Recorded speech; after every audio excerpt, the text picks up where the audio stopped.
Hello there, it is your favorite half Persian, half Mexican, half black, half Peruvian comedian. And as you know, ethnicity means absolutely nothing, so we just bring it up as if it's some sort of a merit badge the way Kamala Harris does, depending on which crowd she's talking to. Because as a woman of indigenous color from Jamaica, India, and being black from Oakland, I just want you to know, every sentence starts like that, and then you're like, okay, what's the point? And then she goes, I just wanted to order a turkey sandwich on rye. It's like, we didn't need to know all that. That's why I throw it out there in case you're wondering. And if you're wondering what kind of show this is, well, it's not the Trevor No Laugh show on Comedy Central. This is not the Stephen Colbert show. It's not the Jimmy Kimmel, Jimmy Fallon, Jimmy Ellen show. She doesn't have a show. And it's not the Tonight Show. You're watching The Right Show.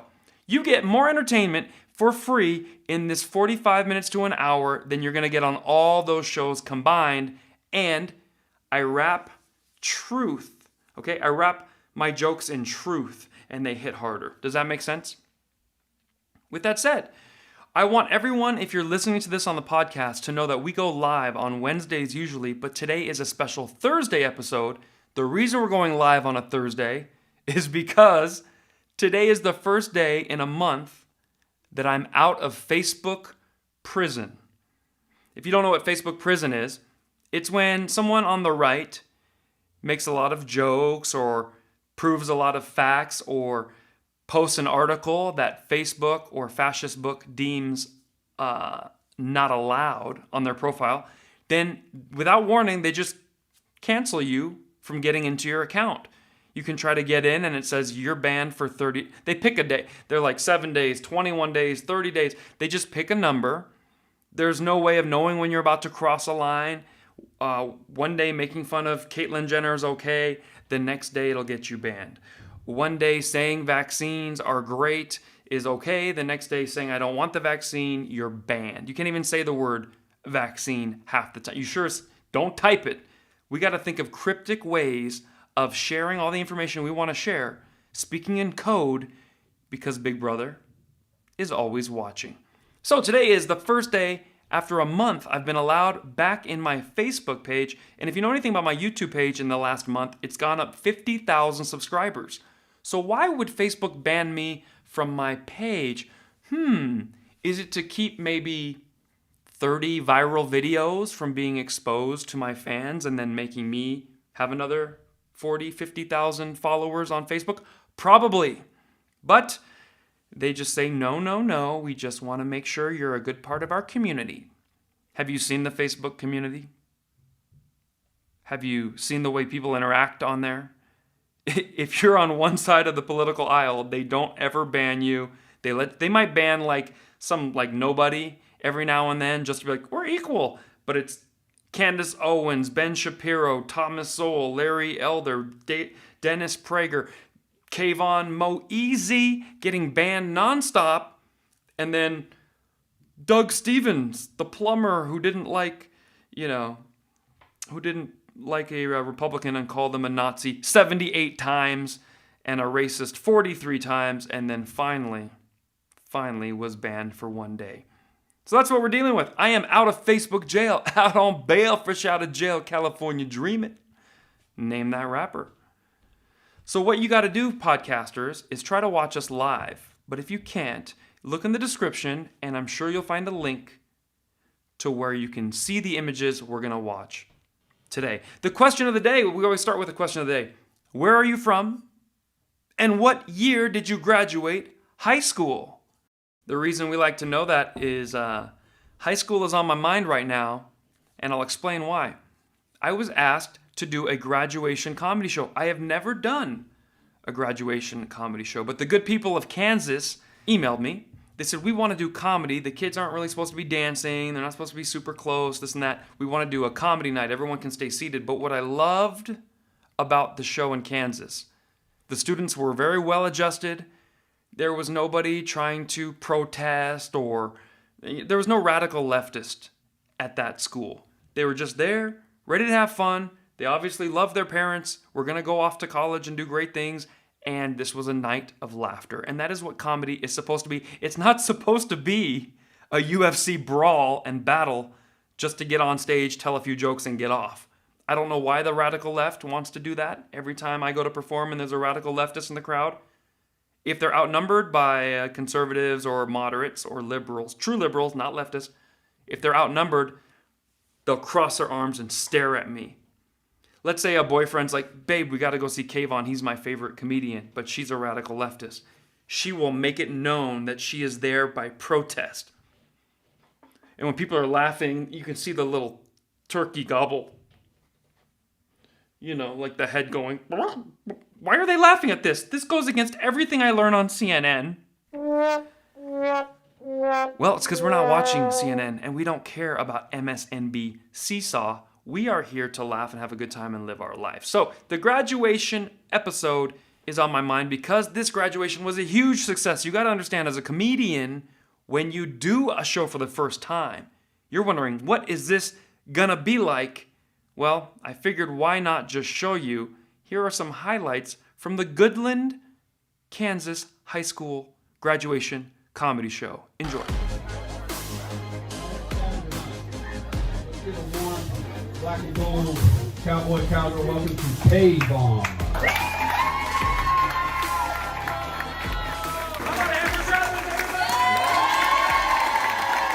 We're going to record because I've never been here before, so yeah, and I might never come here again.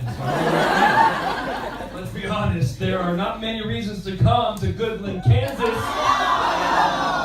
But when I got the invite, I said, yes, please, I want to see this place for myself. So here you are, beautiful people. Give yourselves a round of applause. And I love my opening act. I usually travel with an opening comedian, but, you know, Travis did a great job. And his first joke was, I've never done this before. So like every girl I ever dated, you know, that was nice. She just turned red. She's used that line before. All the other girls, don't call on me, I've used it too. I guess a lot of you are seniors? Seniors? Yeah, all of us. All of you seniors. Wow, okay, so you're all graduating in like a week. Saturday. But they told me that, see, in the email, they said be very careful, they're very young, we don't want to offend them, and a lot of them are Christian. They did, they said keep it PG for the kids. We're fine. Excuse me, 18 in 1 week. Hey. Wait, who's 18 here? Who's 18 years old? Wow! Okay, I can date half of you. Legally.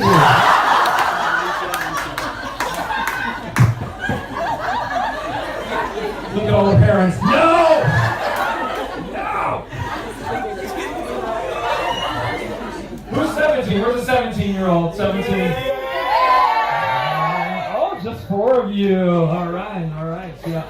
Okay, and then who's 16? Where's the really smart kid? There's always one. Oh, not at this school. There is no really smart kid. No Doogie Howser. Right. Yeah, and they told me to dress nice, but now look at you guys. This was a stupid idea. They told me it's like a graduation event, so I'm expecting like ball gowns and women in heels. Like, now we're doing blue t-shirts. Everybody do it. Blue t-shirts. And your best trucker hat if you sit that table right now.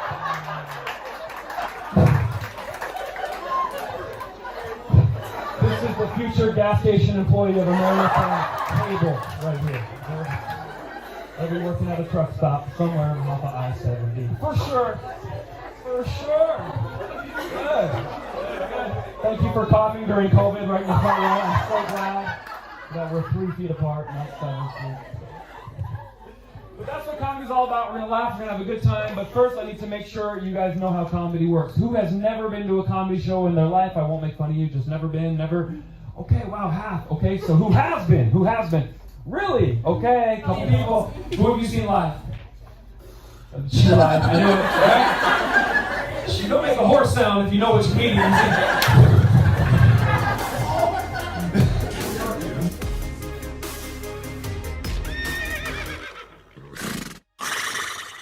What'd you think of that?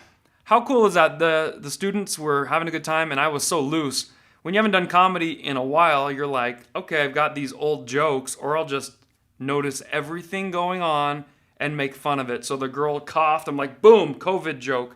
Somebody sneezed. I'm like, what are you doing? You super spreader, whatever it was. And it was like really cool. So sometimes you drop the act and whatever happens randomly is even funnier in that moment. If you know what I'm talking about, say hell yeah.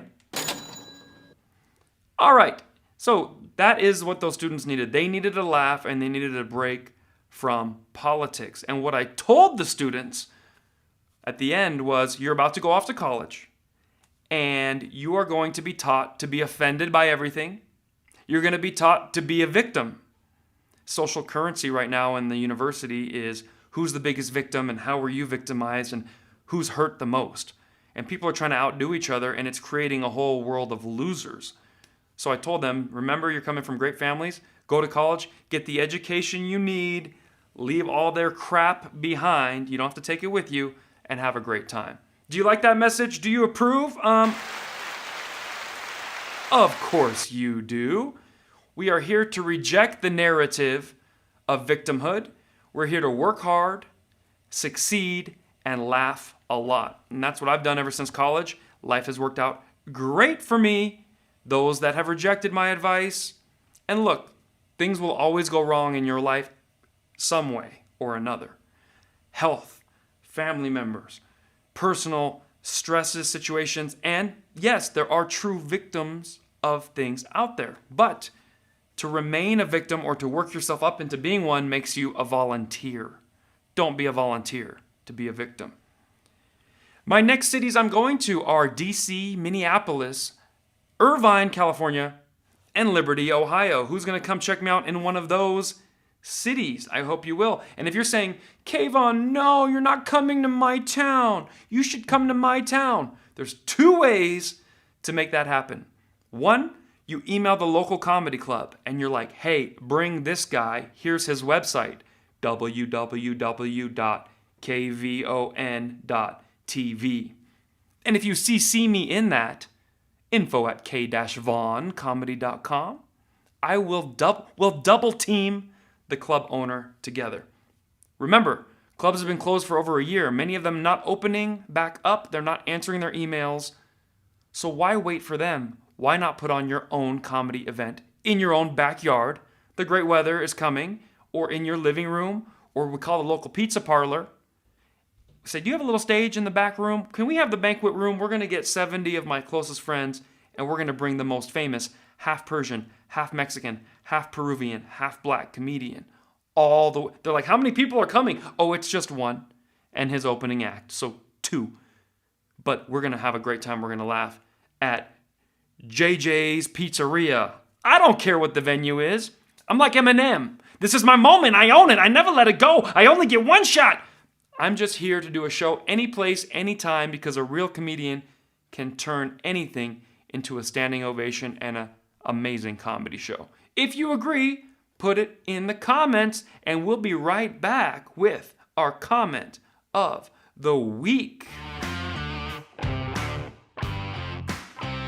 One of the greatest parts of this show is we have a little bit of a running theme. We kind of know where we're going, and the comment of the week is always something that'll take you by surprise. This week is absolutely no different. Imagine my surprise when I'm always trying to put up a very positive comment of the week, but that does not really represent half of our population, especially in the United States. For my international viewers, half of America doesn't like America. So there's only 50% of us holding this whole thing together. Maybe it's 40% now. I'm one of them. And I'm going to show you the comment of the week, which was a threat to my personal safety. A little backstory. There's a comedian who hates me because I just started this podcast about 2.5 months ago, and our last episode got 30,000 listens and views in a week. So let's give ourselves a hand. 30,000 listens and views in a week, and his average podcast gets 9 to 12 viewers. So every time I post anything, he makes fun of me or mocks me trying to get famous off of my hard work, because I'm one of the hardest working comedians in the game. I put out a video every single day, and that's my goal. Every single day I'm going to put out a new video for the next 60 days. Okay, maybe I'll take one day off or something, but I'm going to schedule them so that even if I take the day off, they're still going to go out. The reason I'm getting success is because I'm outworking these people. This comedian happens to be a radical leftist. He's borderline homeless, and people would help him if he had a better attitude, but he's so negative, nobody likes him. Even his own 5 or 6 fans have messaged me personally and said, hey, this guy's going on and on about you, so he's trying to get us all to hate you. And I checked out your stuff. Don't tell him, but it's pretty good, dude. I'm going to come see you live. One of them was a girl he's trying to date. So, that's the backstory. Now let's read the comment. Here it is. And I read. So this guy, his name is Carlos. I don't want to give him any extra fame because he's horrible. But you know what? You're not going to like his stuff anyway, so go ahead and check him out.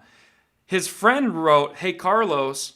He calls him Losker. I think that was a typo, but loser, Oscar, Carlos, whatever. I see. Is that Carlos kind of backwards? Who cares? Doesn't matter.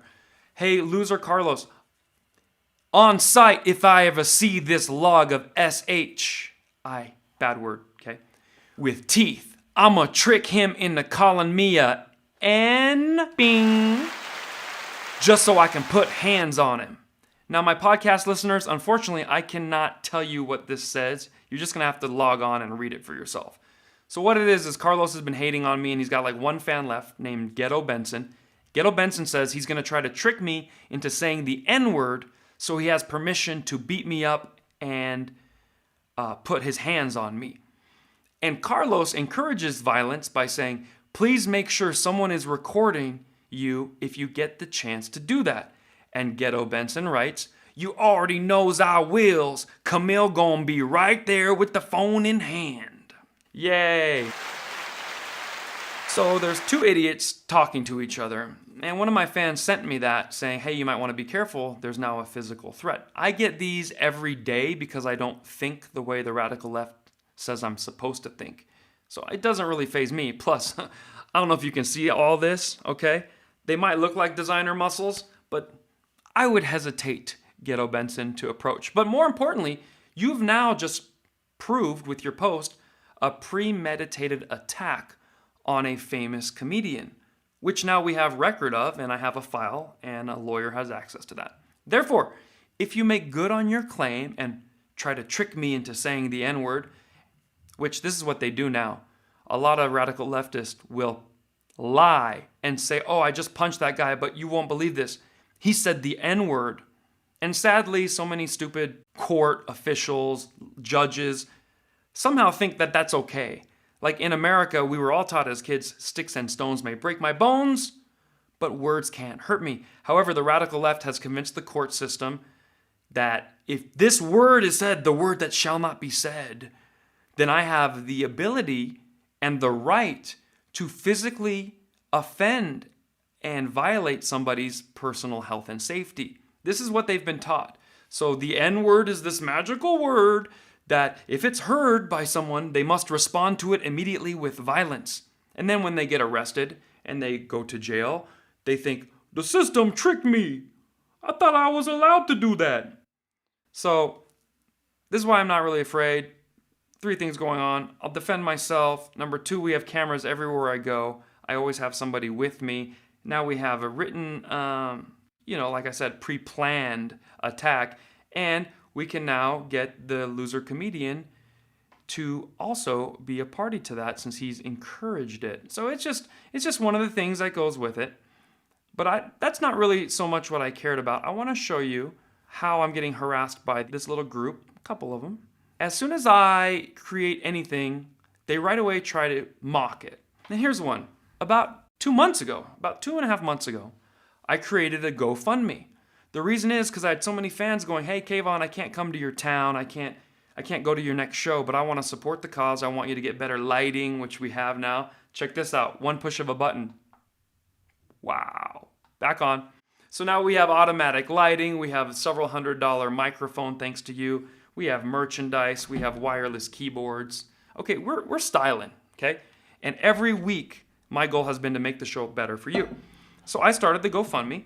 Easy way, tax-free way, and it's a tax write-off for you as well, to donate to the show and keep it coming. As soon as I posted it, Carlos, the loser, wrote, oh, Look, he only has $110. What a loser. This guy is not good at comedy. Okay.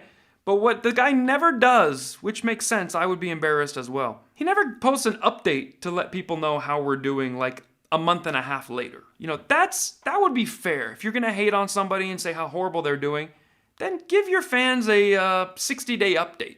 Be like, wow, the guy has a lot of support. I have 9 followers on my podcast, and he has 26,000 within a 5-day period, and now he's got several. Put it this way, thanks to your generous donations, we've improved everything, and we've made more money in just 60 days than this guy Carlos has made in his entire career. And if you're wondering if you could check out some of his comedy and then compare the two of us, good luck. No comedy clips. He does get a chance to open for another loser comedian once every year if that guy comes into town. So that's his big claim to fame. All his websites and all his updates and everything is guess who I used to open for. So that was fun for me, and I hope you enjoyed it too. Let's stop talking about it and transition to the next segment. To watch this show, there are terms and definitions that you need to know, almost like a legend. We're going to have to create a Bible for the show eventually. So many things, Saturday Night Live, we don't call it SNL. We call it Sorry Not Laughing. We have things like that. We don't call just white ladies, how they call nosy white women Karens? Oh, she's a Karen. That girl was all up in my business. Sorry, Karen. You need to stop filming me, Karen. We understand on The Right Show that Karens come in all shapes and sizes. They wear disguises. They come in other ethnicities other than white. So we have named our Latino Karens Karanitas. That's not a nosy white lady. That's a nosy Lastinky lady. Lastinks. Whatever they're calling Latin people now on the left, we're calling them Lastinks if they want to put a lot of extra letters in there. And we know that nosy black women with their camera out are Kananes. Hi. Y'all seen some Kananes out there, you know what I mean? They get all up in your business. It's like, excuse me, can I talk to a manager? Can I speak to a manager? I want my meal because I didn't like the way the steak was cooked. I want all of our meals comped. That's a Kanene. Not all. But there are some Kananes out there. Yes, indeed. And now it is time for our next segment. Conservative versus leftist. I want you to put in the comment just put in the chats. What do you think the difference between conservatives and leftists are? We're going to read some of yours, and then I'll give you mine for the week.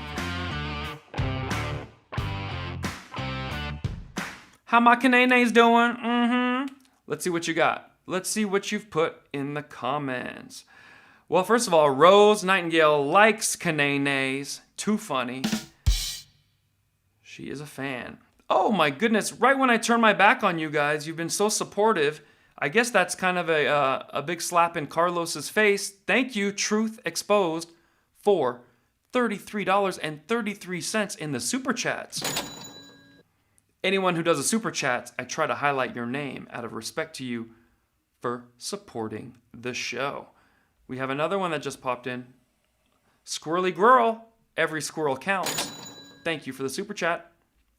Roshi in the house, thank you. And Zissou. Look at the diversity, the support. That is what it's all about, and this is what we do to our haters. We don't just sit there and dwell on anything, put a smile on our face, and do what we do best. We win. All I do is win, win, win, win. There's a song like that. I don't know who sings it. All right. What do you call Asian Karens? That is a great question, Helen Tran. Thank you so much. We call them Helen Trans. No, that would be up to you to name the Asian Karens. But what about kimchi's? No, that's not right. That's Korean. You're going to have to think of that. You're going to have to think of what an Asian Karen is. I like that one. We have a great answer from Millenniums. Thank you. Millennium 75 says we call them Kairans. Hi. You can call them a Kairen. Kai, K-A-I-R-E-N. That is right. And I don't see too many Asian Karens. They are far too busy working, making money, and they're very happy and smiley. Look at this. This person has quite a few characters in their name. I can't begin to say it, but they even approve of that. So thank you so much, my Asian imported friend. Perfect. And if you're wondering, is this show racist? Fibble says, as a Japanese speaker, Kairen is hilarious. And because we made you laugh, another super chat. Thank you, Objective Truth. All right, so I've been waiting for you guys to put the difference between conservatives and leftists, and we're just having too much fun. Truth Exposed says, my face is hurting from this show already. Cheek workout, cheek workout. Han says, leftists think they have higher moral standards, but they really ignore basic logic and facts. I would agree. I would agree. And we have one more. Someone said that Asian Karen is Sum Young Ho. I like that one. And what else do we have? Mary in the house says leftists disregard authors or others that think differently from them. Very true, and it's really sad when they do that. They've canceled books, they've canceled comedians, they've canceled speakers who are there to peacefully share different ideas for 45 minutes and go home. They turn it into like World War III, IV, and V. But here is my answer, conservative versus leftist, for the week. Leftists look to the government for their solutions. Conservatives realize that the government is the problem. If you think the government is your solution and you don't realize they are the problem, then you are going to have a miserable life. And that is this week's difference between leftists and conservatives. We do a new one every single week. Go back and watch the previous ones. Those are good too. My fans are smarter than the average fan. They're not a stupid CNN watcher or an MSNBC disciple. There was a video of Biden driving a Ford truck that's like an electric vehicle prototype. And the average person on the right kind of got tricked because the way that it was driving looked weird. Biden's turning the steering wheel 3 times, and then he's going straight still when he pulls forward. And his passenger looks like he's holding a steering wheel and driving the car for him. Like The Simpsons, when you think it's Maggie driving, but it's Mom, Marge. That's what it looked like. However, I'm here to help my fans be smarter than the average. It's fun to make fun of Joe Biden, don't get me wrong. And the fact that I'm in the big truck, beep, beep, come on, man. And really a Secret Service person is driving would be hilarious. However, I did the research so you don't have to. And it turns out, from what we know, Biden is controlling the steering wheel. The car is not responding how you might expect it to. So I forgive you for not knowing if he's really driving. And the Secret Service agent on the side looks like he's holding a steering wheel. It literally looks like he's driving in the passenger seat. And as you know, student driver cars and stuff, they can do that. However, after a lot of research that mainstream media and the journalists couldn't figure out, he's holding a camera, like the in-cabin camera, DSLR camera that was recording the drive. So it looks like a steering wheel from a distance, but don't be fooled. The problem is CNN didn't cover why it looked weird. MSNBC didn't either. They're just like, oh, on the right, they're just crazy. But when you watch closely, and I'm going to slow it down for you, it does look like someone else is driving. Even you can hear one of the reporters going, is he driving? Is he really driving? So even the reporters who are right there had no clue if Biden was driving. So you will be forgiven for being confused because the way Biden moves and walks and drives, it all looks fake. It just looks very fake. You be the judge. We would always show shots of him jogging, him in aviator shades, and like you paint him as a young geriatric. 0 to 60 in about 4.3. 4.4? Right. 4 flat? Well, we haven't released it presidential. I should be quiet. Mr. President, how fast were you going? Okay, I'm just going to step on it. I'll come off at 80 miles an hour. You'll see what it is, okay? Ready? Mr. President, can I ask you a quick question on Israel before you drive No, away? you can't. Not unless you get in front of the car as I step on it. I'm only teasing. Okay, here we go. You ready? See it, sir. You ready?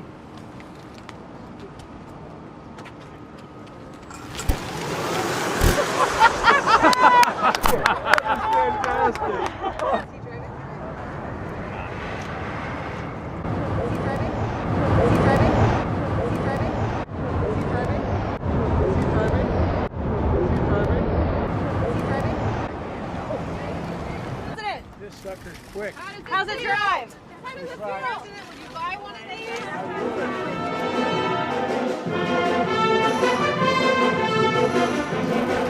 President! This sucker.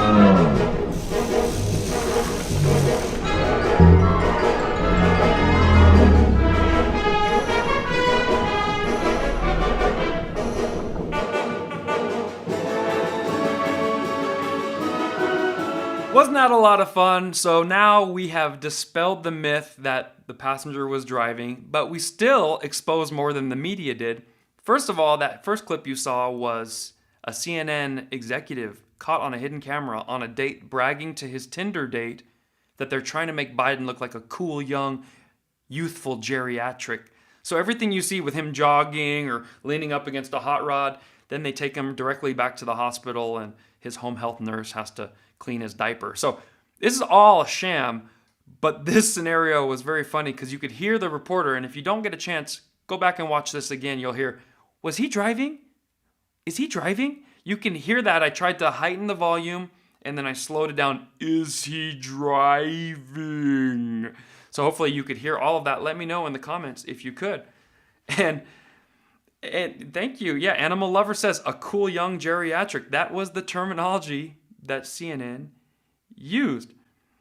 And yeah, and when you watch the amount he turned the steering wheel, Nicholas, he did do a kind of almost a U-turn amount of turn and then pulled forward. I didn't see the car make the turn, but maybe you caught something I didn't. But at least we're not going to get scammed into posting, oh, he's not driving. We're just going to laugh how stupid it looked in the video there. So thank you, and I'm glad a lot of you could hear it. I put a lot of extra effort into that. And had the news just done that, like, yeah, he's driving, and this guy's holding a weird camera with his hand, and this, they can dispel it, because a lot of people had a question, but they refused to do it, which is why I am your new favorite journalist.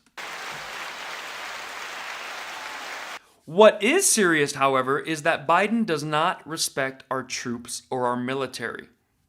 If you know anything about this young, cool geriatric, every time something doesn't quite go the way he thinks it should, he turns to angry mode. We saw this during the campaign when a guy goes, your son has a laptop and you gave him a deal with a Burisma deal where he's getting paid by Ukraine and he had no right to get millions of dollars. You're laundering money through your son. He's like, listen, fat, you want to do push-ups? Come on, man. You want to do some push-ups? You didn't hear that on MSNBC. You're sedentary. I work out. Return to decency. Yeah, right. This is a situation I'm going to share with you now where Biden had heard Reagan give this exact quote, so he tried to give it. He messed up Reagan's quote, didn't get it right, and then yelled at the troops for not approving and clapping for Beijing Biden. So you'll watch this, and then later on you'll go and watch Reagan deliver the little joke, and it's very, very classy. Reagan goes, well, I have found from my Coast Guard aides that the Coast Guard is the hard nucleus that the Navy forms around in times of war and hardship.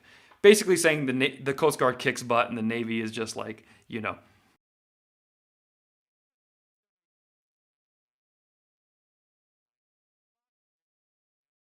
Most popular president of all time? I don't think so. Check it out. I can only assume that you will enjoy educating your family about how the Coast Guard is, quote, the hard nucleus around the Navy forms in times of war. You're a really dull class. I mean, come on, man. Is the sun getting to you? I would think you'd have an opportunity when I say that about the Navy to clap, but being here together. Here's what a popular president to our military sounds like.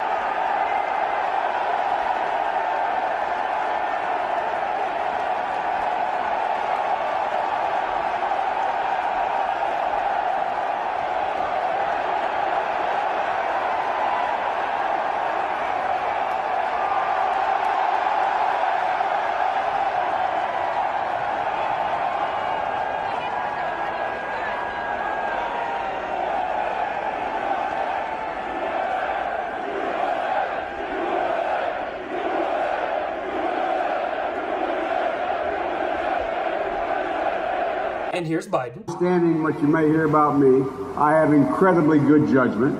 One, I married Jill. And two, I appointed Johnson to the academy. I just want you to know that. Just clap for that, you stupid bastards. And here's a popular president.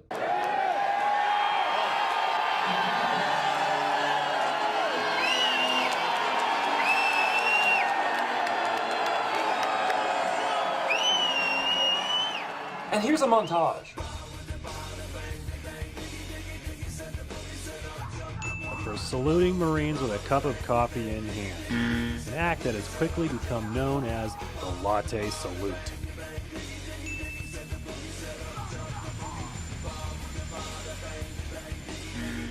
You've got to come and watch this. This was actually a light moment. We just wanted to play it for you. Provide a little relief as we are covering all this serious news. You see a Marine alongside Marine One lost his cap. The president goes to help put it back in. It falls off again as he pats him on the side. He goes and he grabs it again. It's so windy, obviously, from the helicopter. He's trying to right the ship here. For years, Joe Biden has been recounting a story of American heroism and heartbreak on the front lines, recently telling a crowd in New Hampshire how he traveled to Afghanistan to pin a silver star on a young Navy captain. And the general wanted me to pin the silver star on. It's the God's truth, my word as a Biden.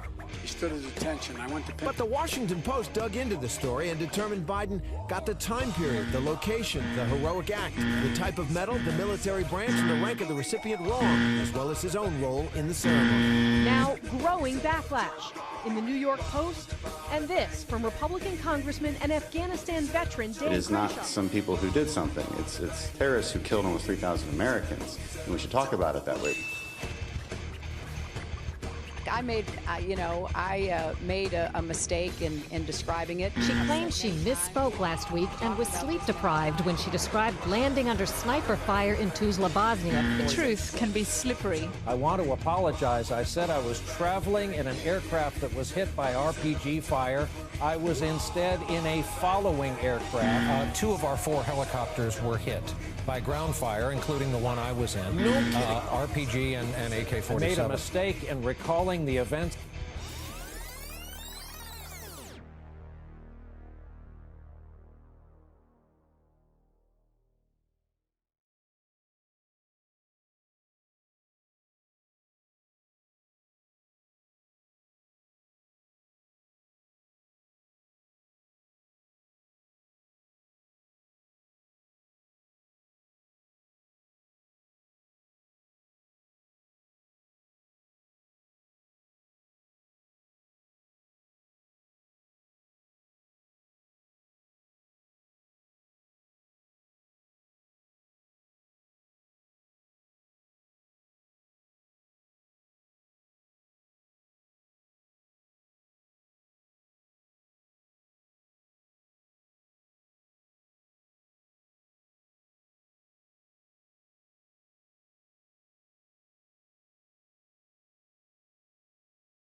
So whenever I do stand-up comedy at a comedy club, we just make fun of everything. But here, we do have some limitations. I want to read you the email that the school sent.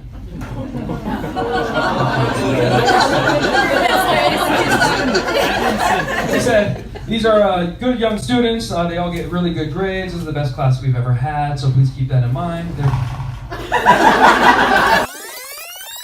Best class we've ever had, so please keep that in mind. That's the bullshit meter.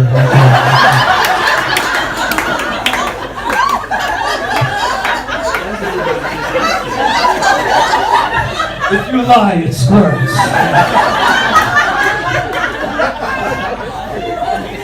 The parents are like, oh, I need that for after graduation. Where were you last night? Just with my friends. Really? Okay, we'll see about that. What a great class and what a good time. So I hope you enjoyed that. And I do have a few more clips from that show I might be peppering throughout the rest of the summer because honestly, every time I do a show now, I'm going to try to put a camera in two corners of the room. I've had millions of experiences like this over the last 15 years as a comedian, but I wasn't always filming. So a lot of it is just in my head like, oh, that was so funny, this happened, that. And I realized I need to be filming and documenting all of this because every single show has at least one priceless moment that most of the world has never even seen from me. And it's just like, well, I was great over there in Nebraska. No, you weren't, dude. Not unless you can prove it. That's what we're all about. By the way, you like my shirt? For Father's Day, these are the perfect addition. It's the Tanx God t-shirt. They have all different styles. You can pick it up on my website or get your dad the only LGBTQ mug he'll ever want. It's the Let's Get Biden to Quit tumbler. Absolutely. These are a must. Well, it's almost time to get out of here. And you guys have been a great crowd, great audience. I think we have a few more. Wow, we just got another super chat. Thank you so much. Let's see if we can highlight you. We want to try to catch you before your name disappears. It's I miss my son and love your show. Keep it gangsta, boo. Thank you so much. I'm going to try to keep it gangster. I'm going to try to be a Kvon and not a Kanene out there in these streets. And I want to make people laugh all over the world. And I want to wake them up through the art of comedy. Because we have way too much negative energy coming from the radical left. So that is my goal. And every one of you who puts a little money in the bucket has helped me on that mission. The reason is, some of these schools that hire me can't really afford the flights. Or they can't afford the rental car. Did you know rental cars are like $125 a day lately? Depending on the city. Whoa, used to be $40 a day. At most $50. So rental cars trying to get their money back. And I'm telling all these gigs, yes, I'm going to do your show. Because of your donations, I'm just like, yeah, we had a cool sponsor on my live last week. So I'm coming to Kansas. I'm coming to Vermont. I'm going to do the show in New Jersey. So that is all thanks to you. You are making people laugh and bringing laughter. Whether you know it or not, it is happening. We have no corporate sponsors, no big brands. It is just us. And that's how we bring justice. Check out all the people that are involved in this show. These are the Patreons. They donate monthly. Rain or shine. Okay? Then we have, of course, some amazing $100 donors. $100, that's a lot of money. I have 300,000 YouTube subscribers now as of this week. And if all of them just donated $100, what is that, 30 million? That'd be great. All right. Here we have the $100 sponsors. Big shout out to all of you. And then the under 50 donors, even if it's $2.99, I don't care. Every dollar helps me do shows. Now, I want to get out of here, but now I'm getting a message from the people, Nancy Pelosi's people from California. I don't know if that's a good idea. She's always wanted to come on this show. She's a big fan. If you want to hear from Nancy Pelosi, let me know. If not, I'm fine with just ending it here on a positive note. But I know she did want, well, let's see what the people are saying. People are saying, no, she's Hitler. Send her to China. She does like to go to Chinatown. Helen says, well, let's hear what she has to say. All right, I think we're going to bring her on. Let me see if her people are still interested. I did make fun of her last week, so I don't know if they caught that, but hold on, let's see. Yep, looks like they want to come on. All right, Nancy Pelosi. I used to live in California. I moved out because of you. and your nephew, Gavin Newsom. So the floor is yours, but you could try to win me back as a voter, but I don't know if I will come back to California. There she is. Hello, Nancy. Yes. Thank you. Thank you for having me. I'm a big fan of the show. I know you're not exactly a big fan of mine, but maybe we could change that. Maybe we could change that today. I have a few ways to get you to believe I am a great leader. One, I would like to give you free things like this pen. I kept this pen from the first time I tried to impeach Donald Trump. Remember that? That was great. And it didn't go too far, but I gave out 72 pens that day for the solemn occasion. It was more like a raffle at the Dodgers game. Anyone who comes wearing blue gets a free pen. And then I could also give you some free benefits, maybe, if you'll vote for me. And my dentures, they start to slip, so I have to suck on them. Hold on. Oh, there was a piece of shrimp in there from Chinatown from earlier. You know, I want all the black and brown people to vote for me. That's the most important, because we're bringing them in so that we can promise them free stuff, and then we don't have to get horrible, racist, Nazi Hitlers like Kvon to even like me. I understand Kvon's father is a Muslim immigrant from Iran, but I still think of him as a Hitler, if that makes sense. And also, oh my gosh, was that a... Oh, wow, that was a wonton. That was from Chinatown, too. Listen, there's something else I want to tell everyone, which is very serious.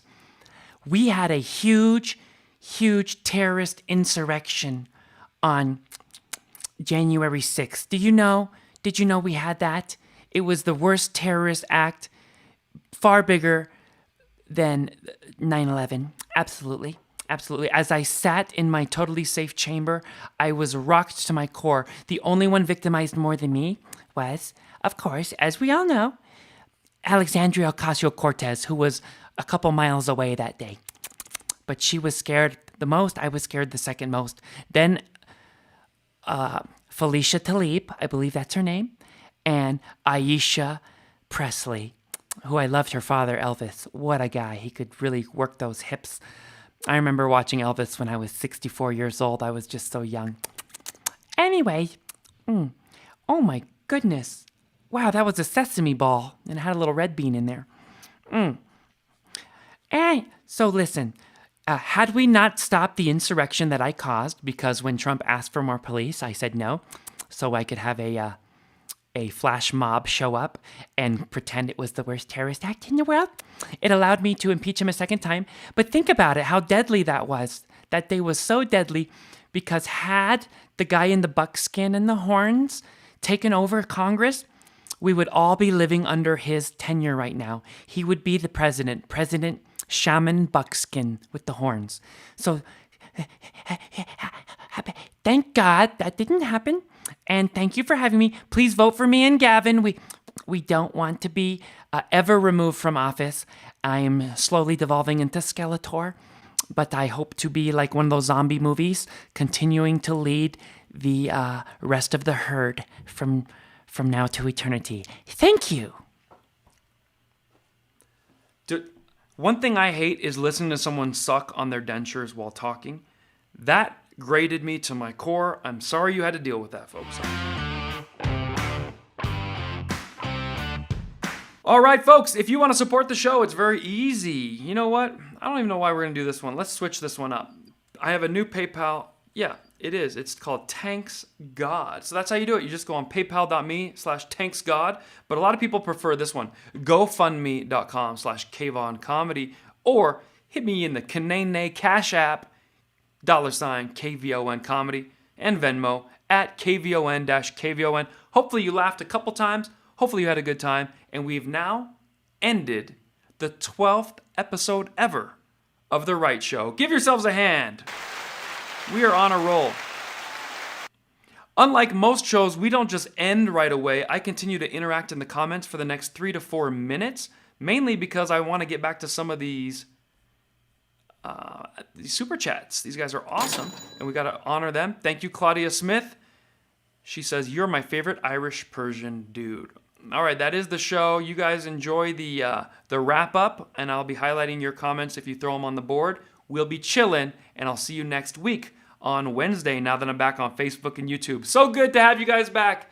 I felt like I was like one arm tied behind my back, but we still sold out Miami, Tampa, and we're doing Irvine, Minneapolis, DC, and Liberty, Ohio next. Bye.